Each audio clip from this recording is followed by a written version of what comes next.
So next, I want to talk about you. So recently, you were from CEO to CTO back to CEO. First of all, not many people would be humble enough or be able to sit aside their ego to go from CEO to CTO, right? Can you talk about how you like able to put your company first versus your ego and like be humble enough to like, okay, I started a company, I'm the CEO. There's no freaking way I will never be the CEO. But how about the process? Like you're like, okay, I need to do this for the company good. Mm-hmm. Yeah, it is a difficult evaluation to make. As a founder CEO, you've given everything to the company. It is a critical self. Because you told me, like, I couldn't believe it. I felt like, what's the guy doing? He's like the perfect CEO. What's going on over here? It's just being open and reflecting on yourself and your skill set and what you bring to the table and what the company needs. And so for us, we were in this point where we have a really good product, we have some market penetration, and we have this need with a partner to develop a new product and do it as fast as we can, and kind of more shifting focus to be more strategic partnership. And so what I looked at is like, okay, I'm an engineer, I'm a technologist, I've done everything I can to grow this company to the point it is now, and I'm gonna, my time's gonna be required to be on the technical side for a period of time, and I know that. And so, what I did, and I'm working with my board, is we said, go to market is gonna be really important, right? And so we did and this wasn't a overnight, like, oh yeah, I'm perfectly fine with this. This was, a lot of thought and care went into it. But yeah, I think you remove ego and kind of the emotion and say, like, what does the company need? Company needs go-to-market expertise. Do I have that in that exact way? No, I could learn it, but I'm going to be doing this. And so bringing somebody in to go do that sometimes is the right thing. And so we did that, and we found a great CEO through kind of a search and interview process, and brought him in, and he was able to focus on go-to-market for our company while we were developing this new kind of product that we're going to be launching through a partner pretty soon.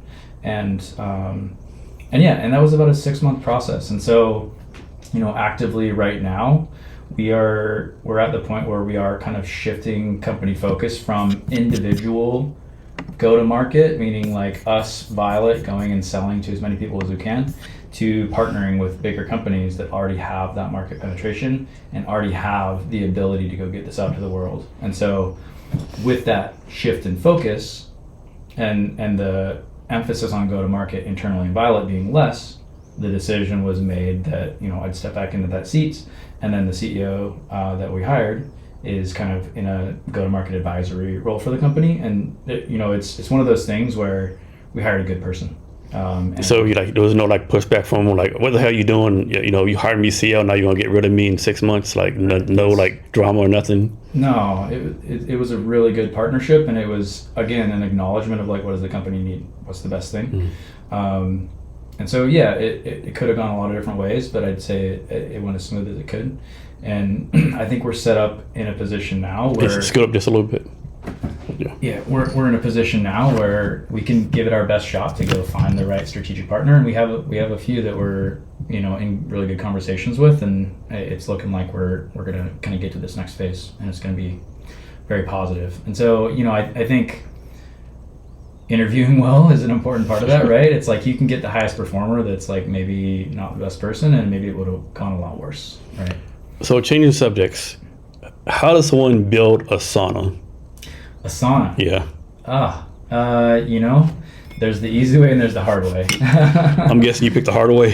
I didn't, actually. I picked the easy way, and that is you get a kit. And then I say easy. You still have to take quite a bit of time to build it, but like, I have a friend who's into woodworking, and I built my sauna from a kit. And it's like they ship all the wood, it's already cut, and it's bands and all this stuff, and you have to take a bunch of time following these instructions and putting it together, and oh my gosh, life-changing. Yeah, it's like if you can have a sauna at your house, and ours is small. Is it inside the house or outside? It's right outside in a covered area, and it heats up pretty quickly. And so for me, like, if I have a spare 20 to 30 minutes, I can go take a 200-degree sauna and just be like completely rejuvenated and relaxed. I like to do it beginning of the day or end of the day, but man, yeah, that's a life changer. Because if I can do a workout, a quick hitting workout and a quick sauna, that's like, check. So you're gonna make yourself a cold plunge bath next? I have one. Oh, do you? Yeah, I have. Okay. I have one of the small ones. Uh-huh. I'd like to get kind of a more robust one, but I just have kind of, you know, they have them everywhere. You can get one for $100. So is the process? Are you supposed to like do the sauna first and the cold plunge, or vice versa? Are you supposed to do one each day? I like to do them both. I think if doing the cold plunge by itself, some people can do that. You know, if I don't have the sauna, the cold plunge is less appealing.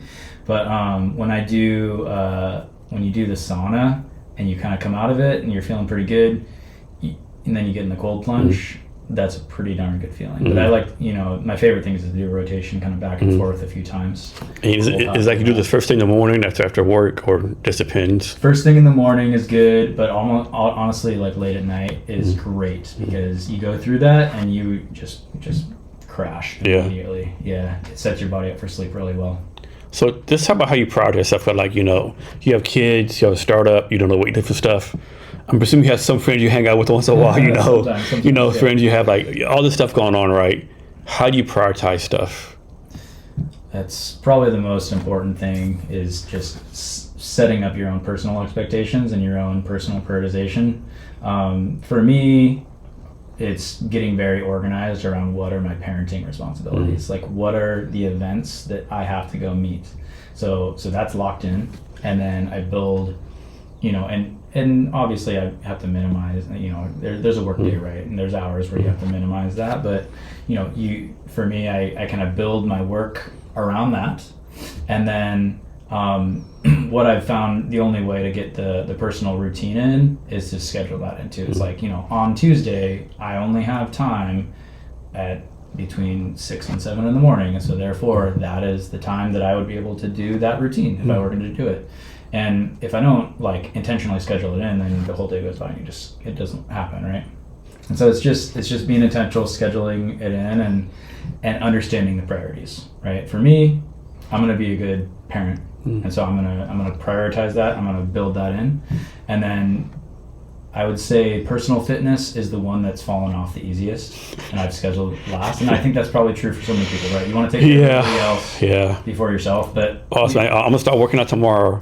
Yeah, and then it's so easy to hit the snooze button, or like it's so comfortable, like it's hard. So I haven't always been the best, but when I'm the happiest is when I take care of myself too, right?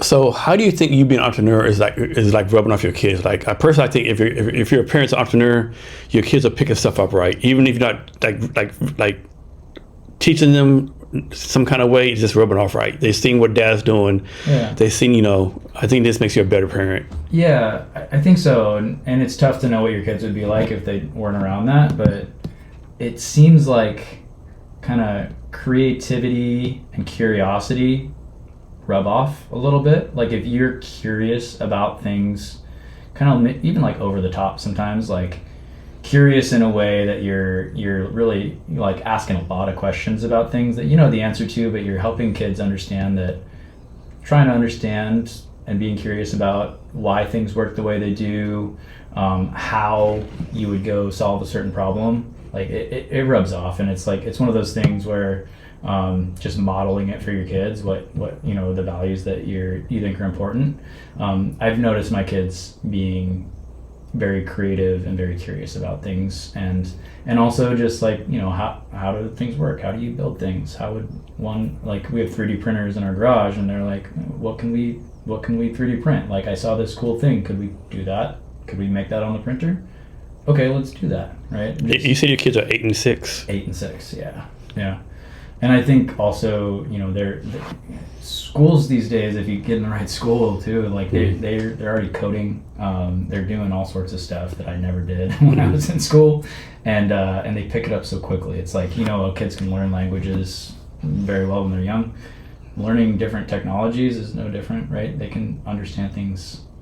And so your kids, like, I'm assuming you share stuff about, how do you make sure, like, do you share everything? Do you like make sure to share the great things, or you like, suppose you had a bad day, you share that with them, like you give them the whole total picture, how you balance that? Yeah, I think it's important that your kids see you struggle sometimes. Mm-hmm. Yeah, I definitely agree with that. Yeah. If you put on a face that everything's fine, they'll feel like they have to do that too, and they'll, you know, I think over time they'll start to kind kind of bury stuff, right?